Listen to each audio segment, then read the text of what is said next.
everybody, Ken Hendricks from Home Instead Senior Care here. Thanks for joining us again today. In today's episode, we're going to be offering 7 tips for family caregivers when planning ahead. Let's be honest, planning in advance for enjoyable things like family vacations and celebrations comes pretty easy.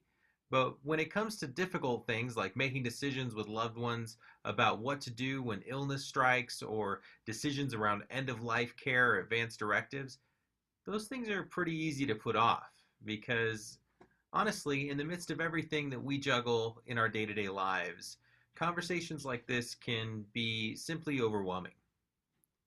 Caring for a loved one requires a lot of coordination, and often family caregivers are living day to day, juggling their responsibilities of caregiving, work, and family, and rarely feeling like they have the time to plan for things in advance. However, the coronavirus pandemic has certainly given us a wake-up call of sorts, as it highlights the reality of illness for caregivers and their loved ones.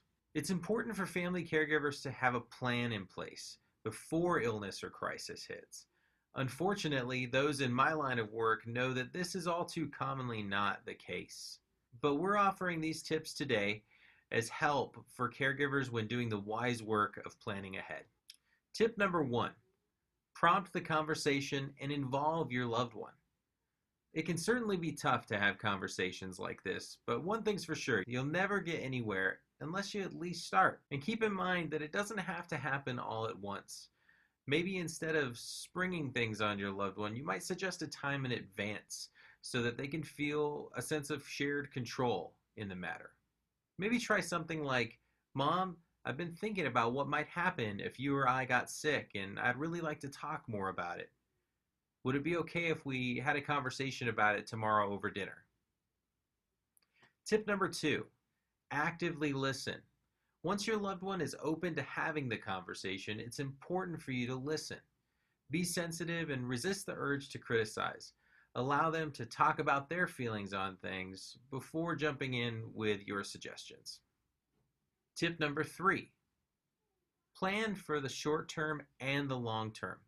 It's really hard to know what tomorrow will bring, so it's imperative to create a short-term plan for illness such as COVID-19, and it's also equally important to create a long-term plan should illness or crisis strike down the road. Consider who, what, and where. For instance, who's going to be able to step in when you, the caregiver, might become ill? Or what support and care will be needed by your loved one while you recover?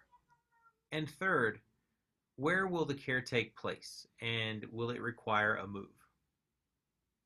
Tip number 4, assemble important documents. Having important documents in place is one thing, but assembling the documents together and having them easily accessible can make all the difference as well. Things like a power of attorney for legal or financial matters, a healthcare proxy, which designates someone who can step in and make healthcare related decisions if needed. And third, emergency contacts and financial information. Keep an updated list of healthcare providers, medications, and emergency contacts. It's also helpful to have bank information, insurance information, and even passwords assembled in one place. Tip number 5, keep a journal or log of key information. In addition to important documents, it can also be helpful to have a record of key information that a person would need to know about your loved one. This is especially important for those living with cognitive impairment, such as Alzheimer's or another form of dementia. Write down daily routines, preferences, favorite activities. These things can be helpful if someone needed to step in and provide care on short notice. Tip number 6, enlist the help of an expert if possible. Seek help from professionals to assemble key documents. These experts could include an insurance agent, a financial planner, or an attorney, particularly one that specializes in elder law. Tip number 7, regularly communicate the plan. Having a plan in place is most effective when it's up to date and communicated with those involved. Circumstances might change, so ensure that updates are made on a regular basis. You may want to evaluate your plan every 6 months or so and make sure that everything is in order. I hope these tips have proved helpful. Much of this information that I've shared with you today is sourced from an article by Homestead's own gerontologist, Lakeland Hogan. In addition to helpful articles, Lakeland hosts regular chats online loaded with tips for family caregivers, and I highly suggest that you check them out. I've included a lot of links to help you with your planning that pertain to some of the things that we've listed off today in the description on the video.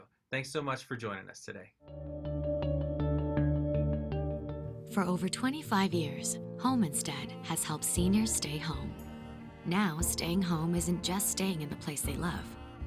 It's staying safe. Home Instead. To us, it's personal.